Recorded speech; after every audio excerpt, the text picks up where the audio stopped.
दोस्तों आज की साईफाई मूवी में हम देखेंगे कि हमारी दुनिया तबाही के दाने पर खड़ी है और क़यामत आने वाली है क्योंकि सूरज का साइज अचानक बढ़ना शुरू हो गया है। यानी वो जमीन को जल्द ही खा जाएगा और क़यामत आ जाएगी। लेकिन इंसान हार नहीं मानता और फैसला करता है कि वो बड़े बड़े इंजन्स बनाएगा और जमीन को किसी एरोप्लेन की तरह उड़ाकर दूसरे सोलर सिस्टम में न्यू सूरज के पास ले जाएगा, जिससे जमीन पर जिंदगी जारी रहेगी। लेकिन रास्ते में हमारे सोलर सिस्टम का एक बड़ा सियारा जुपिटर आ जाता है, जिसकी ग्रेविटेशनल पावर बहुत ज्यादा है। वो जमीन को अपनी तरफ खींचने लगता है, यानी आसमान से गिरे खजूर में अटके। अब यहाँ से बचकर निकलना मुश्किल था, तो कि इंसान इस मुश्किल का हल ढूंढ पाए और जुपिटर से बच निकले, या यही क़यामत आई और इंसान जमीन समेत खत्म हो गए। ये सब जानने के लिए आपको इस वीडियो को मुकम्मल देखना होगा। दोस्तों अगर आपको मेरी वीडियोस पसंद आ रही हैं तो वीडियो को लाइक करते हुए कमेंट करके जरूर बता दें और सब्सक्राइब वाला बटन भी दबा दें।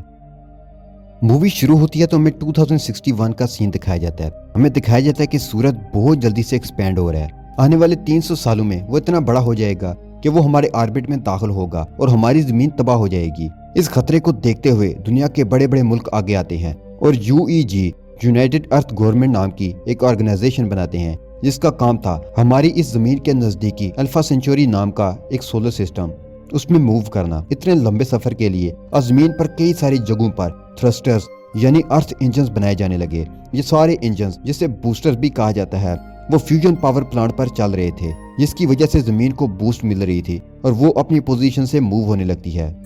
उसके बाद हमें एक एस्ट्रोनॉट पी क्यांग और उसके बेटे को दिखाया जाता है। वो अपने बेटे को कहता है कि तुम्हारे पापा एक मिशन पर जा रहे हैं और एक दिन ऐसा आएगा जब तुम्हें बिना टेलीस्कोप के प्लेनेट जुपिटर देखेगा।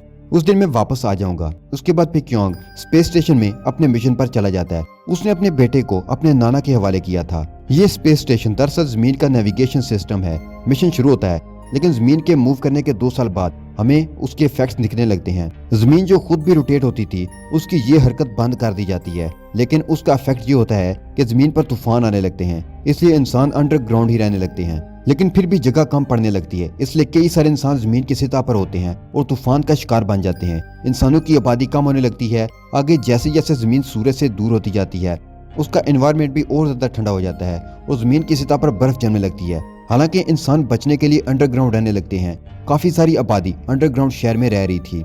यहाँ क्यों भी अपने नाना के साथ अंडरग्राउंड रहने लगता है। अब 17 ईयर्स बीत चुके हैं और हम जुपिटर के करीब आते हैं। जुपिटर की खुद की ग्रेविटी बहुत ज्यादा होती है और इंसानों का प्लान था कि वो इस ग्रेविटी को यूज करते हुए जमीन की स्पीड को और ज्यादा बढ़ाएंगे। और बतौर नेविगेटर यहीं तक पिक्योंग का सफर था। अगले दिन चाइनीज न्यू ईयर के पहले दिन वो जमीन पर वापस लौटने वाला था। उसके बाद क्यू को दिखाया जाता है, जो अब बड़ा हो गया है। वो भी हैवी ट्रक का मैकेनिक बन गया है, जो अपनी अडॉप्टेड बहन हैन को लेकर स्कूल से भाग जाता है। इन दोनों भाई बहनों को जमीन का सरफेस देखना था, वहाँ का एनवायरनमेंट देखना था। लोकल चोर के पास जाकर वो उसे थर्मल सूट चुरा लेते हैं, क्योंकि उनके पास एक बबल कैप्सूल होती है जो कभी भी बबल में तब्दील हो जाती है, जिससे दोनों बच पाते हैं।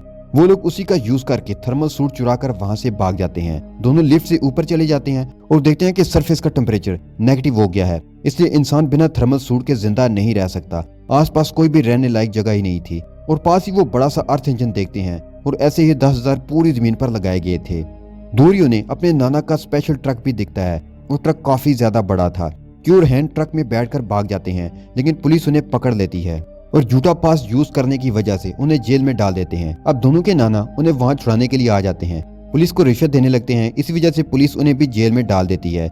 वहीं जेल में ये लोग टिम नाम के एक और लड़के से मिलते हैं। स्पेस में जमीन जुपिटर के करीब आती है। उसकी ग्रेविटी इस्तेमाल करके तेजी से जमीन का सफर तय करना था, जिससे जमीन सोलर सिस्टम से बाहर निकल सका है। मगर अचानक से जुपिटर की ग्रेविटी में स्पाइक आने की वजह से वो इरेगुलर हो जाती है और जमीन जुपिटर के करीब खींची चली जाने लगती है, जिस वजह से पूरी जमीन पर जल्जले और तूफान आने लगते हैं। आहिस्ता आहिस्ता सारे इंजन बंद हो जाते हैं। क्यू हैन और उनके नाना ट्रक लेकर वहां से भाग जाते हैं, मगर अर्थक्वेक आने की वजह से कई सारे पहाड़ उनके ट्रक के ऊपर गिरने लगते हैं। लेकिन ये लोग जैसे जैसे करके इस खतरे से बाहर निकलते हैं। यहाँ से ये स्पेस स्टेशन में जो उनका AI कंप्यूटर था, वो सारे एस्ट्रोनॉट्स को वार्निंग देता है कि अभी सिस्टम लो एनर्जी पर जा रहा है। इसे सभी फौरन ही अपनी हाइप पर अपने स्लीपिंग सेल में चले जाएं। पी क्यांग को टेंशन होने लगती है, इसलिए वो अपने घर वालों से कांटेक्ट करने की कोशिश करता है। वो उन्हें करीबी बैंकर का पता देता है ताकि वो लोग वहां जाकर इस तूफान से बच सकें। उसके बाद वो खुद भी हाइप पर स्लीप के लिए जाने के लिए निकलता है। वहाँ वो लोग बंकर की तरफ जा रहे होते हैं कि उन्हें कुछ सोल्जर्स रोक लेते हैं। ये सोल्जर्स लाइटर कोर नाम की एक बड़ी सी कार को ले जा रहे थे, जो अर्थ इंजन शुरू करने के लिए जरूरी थी, और वो लेकर जाने के लिए उन्हें ट्रक की जरूरत थी। कैप्टन उनके नाना जी को उनकी हेल्प करने के लिए कहता है। वो भी हेल्प करने के लिए रेडी हो जाते हैं। थोड़ी देर में ये लोग ट्रक लेकर शंघाई शहर में पहुंचते हैं, लेकिन वहां की हालत तो और भी बुरी थी। बड़े बड़े बर्फ के पहाड़ थे जिनमें कई सारी फेमस बिल्डिंग्स दफन हो चुकी थी। ये नजारा देखकर सारे लोग डर जाते हैं और एक पतला रास्ता उन्हें दिखता है। इस पतले रास्ते से ही ये लोग ट्रक लेकर निकल पड़ते हैं। फिर अचानक से बर्फ के उस पहाड़ पर एक प्लेन क्रैश हो जाता है, जिसकी वजह से ये पूरा पहाड़ टूटने लगता है। ये पतला रास्ता काफी लंबा था और बड़े बड़े पत्थर उनके ट्रक पर गिरने लगते हैं। भागने का कोई भी रास्ता नहीं था। तो तभी एक सोल्जर को एक बड़ी सी बिल्डिंग दिखती है और वो लोग वहीं से ऊपर जाने का फैसला करते हैं। पहाड़ की चोटी पर जाने के लिए उनको 80 फ्लोर ऊपर चढ़ना था। सोल्जर्स ऊपर चढ़ जाते हैं और लिफ्ट के दरवाजे की मदद से बाकी सबको रेस्क्यू करने लगते हैं। क्यू हैन और उनका कैप्टन ऊपर आ जाता है। उनके नाना जी, एक सोल्जर और लाइटर कोर अभी भी नीचे ही था। यहाँ पर बाकी सोल्जर्स नाना जी, सोल्जर और लाइटर कोर को ऊपर खींचने लगते हैं, लेकिन दोबारा जल्जले की वजह से बिल्डिंग बहुत जोर से हिलने लगती है। लाइटर कोर तो ऊपर आ जाता है, मगर इस चक्कर में नाना जी और वो सोल्जर नीचे अटक जाते हैं।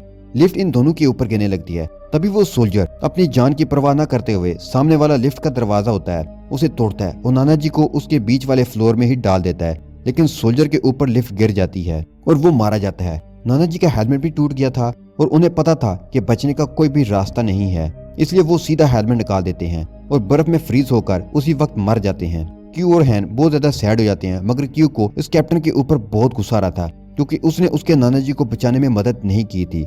जिसके बाद वो उस ग्रुप से अलग हो जाता है। टिम भी उसके साथ ही चल पड़ता है। सोल्जर भी लाइटर कोर को लेकर अपनी राह पर निकल पड़ते हैं। यहाँ पे क्योंग अपने स्लीपिंग सेल में गड़बड़ी करके उड़ जाता है। फिर वो सिस्टम चेक करता है तो उसे पता चलता है कि उनका स्पेस स्टेशन जमीन को छोड़कर किसी और ही रास्ते पर जा रहा है। वहीं एआई कंप्यूटर को पता चलता है कि एक एस्ट्रोनॉट नींद से उठ गया है, तो उसकी इस हरकत को रोकने के लिए वो उसके कुलीग मार्को को उठाता है। मार्को पहले तो पेक्यांग को समझाने की कोशिश करता है, फिर पेक्यांग उसे बताता है कि स्पेस स्टेशन जमीन को छोड़कर कहीं और जा रहा है। मार्को उसकी हेल्प करने लगता है। इन दोनों को कंट्रोल सेंटर जाना जरूरी था ताकि वो एआई सिस्टम को ओवरराइड कर सकें, मगर स्पेस स्टेशन में कंट्रोल सिस्टम ऊपर था, जिसके लिए उन्हें स्पेस में जाकर ऊपर जाना था। दोनों अपना सूट पहन लेते हैं और बाहर की तरफ चले जाते हैं। इन दोनों को बाहर जाते देखकर ये सिस्टम अपना सिक्योरिटी प्रोटोकॉल एक्टिवेट करता है। अब चूंकि ये दोनों रूल के खिलाफ काम कर रहे थे, इसलिए सिक्योरिटी के पेश नजर इन दोनों को भी मार देना जरूरी था, तो वो बाहर से ही इन दोनों पर अटैक करने लगता है। इन दोनों को इस अटैक की वजह से काफी मुश्किल होती है। इस अटैक में मार्को मारा जाता है। पेक्यांग को अपना साथी खो जाने की वजह से बहुत दुख होता है। थोड़ी देर बाद वो कंट्रोल सेंटर में आता है। वहां पर उसे पता चलता है उसके सारे कंट्रोल बंद कर दिए गए हैं और अब वो इस मिशन को तब्दील नहीं कर सकता। यहाँ पर क्यू, हैन और टिम तीनों को अपने रास्ते में ही एक नया ट्रक दिखता है। वो इस ट्रक में जाते हैं और उन्हें इस ट्रक में ली नाम का एक साइंटिस्ट मिलता है जो बहुत ज्यादा इंजर्ड था। वो उन्हें बताता है कि जुपिटर की ग्रेविटी जमीन के एटमॉस्फेयर को अपनी तरफ खींच रही है। इस वजह से कोई भी प्लेन हवा में नहीं उड़ सकता था और इसी वजह से वो क्रैश हो जाता है। आगे वो बताता है कि ट्रक में अर्थ इंजन है जिसे मेन इंजन तक ले जाना है, जिसकी वजह से वो मेन इंजन शुरू होगा। इस ट्रक को लेकर क्यू अपने घर लौट सकता था, मगर फिर वो ली की मदद करने का सोचता है और वो इस ट्रक को लेकर निकलने की कोशिश करते हैं। पेक्यांग एआई सिस्टम की कमांड को बदलने के लिए मेन कंप्यूटर रूम में जाता है, लेकिन तभी उसे एआई सिस्टम बताता है कि ये जो भी तब्दीलियां चल रही हैं वो इसकी खुद की नहीं है, बल्कि ये प्रोग्राम खुद यूनाइटेड अर्थ गवर्नमेंट का ही है। जब इस जमीन को खतरा लाहक होगा तब इस ऑर्गेनाइजेशन ने एक प्रोटोकॉल लिखा था, जमीन के लोगों की मदद उन्हें नहीं करनी है। इस स्पेस स्टेशन को रहने लायक प्लेनेट ढूंढते रहना है। स्पेस सेंटर में जरूरत की सारी चीजें हैं, जिसमें फसलों के सैंपल, अलग अलग जानवरों के सैंपल, इतने नहीं ह्यूमन एम्ब्रियो भी हैं जो इंसानों को नए प्लेनेट में न्यू सिविलाइजेशन शुरू करने में हेल्प करेंगे। भले ही जमीन जुपिटर को टकरा जाए और सारे इंसान जमीन पर मारे जाएं, लेकिन ह्यूमन रेस खत्म नहीं होगी। नए रहने लायक प्लेनेट में सारी चीजें वापस पैदा हो सकती हैं। ये सब कुछ सुनने के बाद पेक्यांग को कुछ सोचता ही नहीं कि वो क्या करे। यहाँ पर जो सोल्जर्स की टीम थी उन्हें इस बर्फीले तूफान में इस लाइटर कोर को खींचना काफी कठिन हो रहा था। तभी अचानक से सर्दी की वजह से एक सोल्जर भी मारा जाता है। ये देखकर बाकी मेंबर्स का भी हौसला टूटने लगता है और वो कहते हैं कि ये मिशन इधर ही रोक देना चाहिए और सबको अपने अपने घर चले जाना चाहिए। लेकिन इसके लिए कैप्टन राजी नहीं होता, मगर उनकी एक फीमेल मेंबर लाइटर कोर पर गोली चला देती है, जिससे वो टूट जाता है और ये देखकर कैप्टन काफी गुस्सा हो जाता है और गुस्से में लगभग उसे मारने वाला था, लेकिन वो खुद को रोक लेता है। तभी वहाँ क्यू अपना ट्रक लेकर आता है और उन्हें बताता है कि ट्रक में एक और टारिक इंजन है, इसे हमें इसके मुकाम पर ले जाना है। इस मिशन में उन्हें सोल्जर्स की मदद चाहिए। इसलिए सोल्जर्स उसको ज्वाइन कर लेते हैं और कुछ वक्त के बाद ही वो उस जगह पर पहुंच जाते हैं। मगर वहां पहुंचकर वो देखते हैं कि किसी और टीम ने इंजन को पहले से ही स्टार्ट कर दिया है, बल्कि जमीन के सारे बूस्टर्स पहले से ही चल रहे हैं। लेकिन इसके बावजूद भी जमीन जुपिटर की तरफ ही खींची चली जा रही थी। जमीन से जुपिटर को काफी वाज़ेह तौर पर देखा जा सकता था। स्पेसशिप में ये ऐलान करता है कि अभी जमीन के पास सिर्फ 7 दिन बचे हैं, उसके बाद जमीन जुपिटर से टकरा जाएगी और सब कुछ तबाह हो जाएगा। यही ऐलान ये सिस्टम जमीन पर भी करता है। ये खबर सुनते ही पूरी दुनिया में मातम शुरू हो जाता है। यहाँ पर साइंटिस्ट ली भी जोर जोर से रोने लगता है कि हमारे पास कुछ ही दिन है, जमीन की सारी हवा जुपिटर की तरफ जा रही है और हमारे पास एक दिन के बाद ऑक्सीजन भी नहीं बचेगा।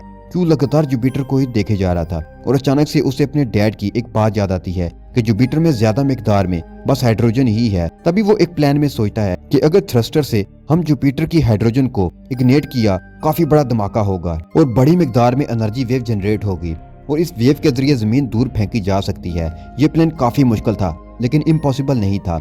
वली और बाकी सबको ये प्लान बताता है और वो सब तैयार हो जाते हैं। वो ये प्लान बताता है कि मेन इंजन को ही बंद करके पूरी दुनिया से इग्निशन का नया प्रोग्राम लोड करेंगे, मगर इंजन बंद होने के बाद इसे मैन्युअली शुरू करना पड़ेगा।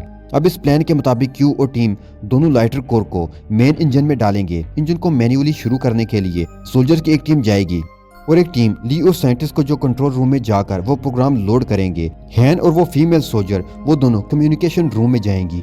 प्लान के मुताबिक सभी काम कर देंगे, मगर इस मिशन में कई सारी मुश्किलात आती हैं। जैसे ही टीम और क्यू लाइटर कोर को इंजन में डालते हैं तो एक लाग बीच में आते हैं, जिसकी वजह से वो पूरा प्रोग्राम अटक जाता है। वही इग्निशन पिन काफी बड़ी होती है, इसलिए सोल्जर्स की मैन पावर काफी कम पड़ने लगती है और यहाँ ली का प्रोग्राम भी 99% जाकर हैंग हो जाता है। लेकिन तभी हैन पिक्योंग से राब्ता करती है। वो पिक्योंग को अपना सारा प्लान बताती है ताकि वो उनकी कुछ हेल्प कर सके। पिक्योंग यूनाइटेड अर्थ गवर्नमेंट की ऑर्गेनाइजेशन के लोगों से इजाजत लेने के लिए उनसे कांटेक्ट करने लगता है, मगर वो लोग सिर्फ एक ही मदद करने को तैयार हैं कि जो बच्ची का मैसेज है वो उसे पूरी दुनिया में ब्रॉडकास्ट करेंगे। फिर उसके बाद हैन अपना मैसेज पूरी दुनिया में ब्रॉडकास्ट करती है और कहती है कि मैं और सोल्जर्स की टीम जमीन को बचाने की आखिरी कोशिश कर रहे हैं और यहाँ पर हमें लोगों की जरूरत है। मुझे पता है कि आप में से कई लोगों ने अपना हौसला खो दिया है, लेकिन हम सब एक होकर इस जमीन को बचाने की आखिरी कोशिश करेंगे, शायद हम बच सकें। बच्ची से इतना इमोशनल मैसेज सुनने के बाद जो भी लोग भाग रहे थे किसी जगह पर छुपने के लिए, उनमें से कई लोग उनकी हेल्प करने के लिए आ जाते हैं और जो इग्निशन पिन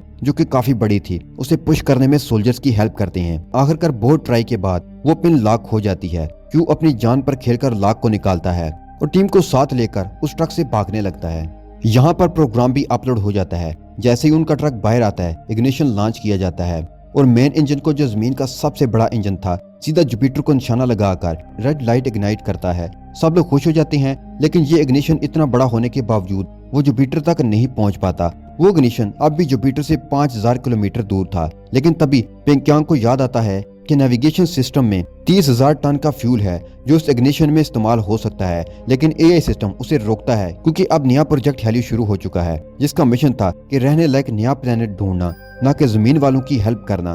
पिंक्यांग के पास शराब की एक बोतल थी जिसे वो एआई सिस्टम की तरफ फेंक देता है, जिस वजह से पूरे सिस्टम को आग लगती है और एआई सिस्टम खराब हो जाता है। जिसके बाद पिंक्यांग सिस्टम का कंट्रोल लेकर स्टेशन को जुपिटर की तरफ ले जाता है। वो आखिरी बार अपने बेटे से कांटेक्ट करता है और उसे फ्यूल के बारे में बताता है कि अपना डॉग लेकर उस इग्निशन में चला जाएगा जिससे धमाका होगा, मगर क्यों उसे ऐसा करने से मना कर देता है। लेकिन पिंक्यांग उसकी बात नहीं मानता। वो अपने बेटे को आखिरी बार गुड बाय कहता है और उसे कहता है कि अब तुम जब भी जुपिटर को देखोगे तब तुम मुझे भी देख पाओगे। क्यों बहुत जोर से रोने लगता है और वो जुपिटर को जब देखता है तो उसे अपने पापा का जो डॉग सिस्टम होता है वो दिखाई देता है। वो डॉग सीधा उस आग में चला जाता है और एक बहुत बड़ा धमाका होता है, जिसकी वजह से आग जुपिटर तक पहुंच जाती है।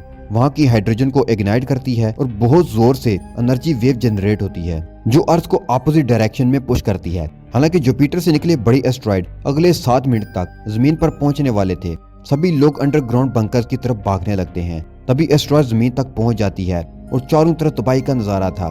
क्यू और टीम नीचे गिरने लगते हैं, मगर वो एक पोल को पकड़ लेते हैं, लेकिन हैन नीचे गिरने लगती है और उसे बचाने के लिए क्यू भी नीचे कूद जाता है। क्यू के पास कैप्सूल होता है जिसकी वजह से दोनों बच जाते हैं, लेकिन वो भी जल्दी क्रैक हो जाता है और क्यू का हेलमेट भी टूट जाता है। ऐसा लगता है कि वो मर गया। जमीन बच जाती है और अब ये दूसरी डायरेक्शन में जा रही होती है जैसा पहले का प्लान था। फिर हम 3 साल बाद देखते हैं क्यू बच गया था, लेकिन उसके चेहरे पर बहुत बड़ा जख्म आ गया था और दूसरे सोलर सिस्टम में जाने का जो ये मिशन का सफर है वो अब भी जारी है। सब लोग अभी भी अंडरग्राउंड सिक्योरली रह रहे थे। क्यू और ली ट्रक ऑपरेटर्स के तौर पर काम करना शुरू कर देते हैं। यहाँ सब लोग उसकी इज्जत करते हैं और यहीं पर यह मूवी खत्म हो जाती है।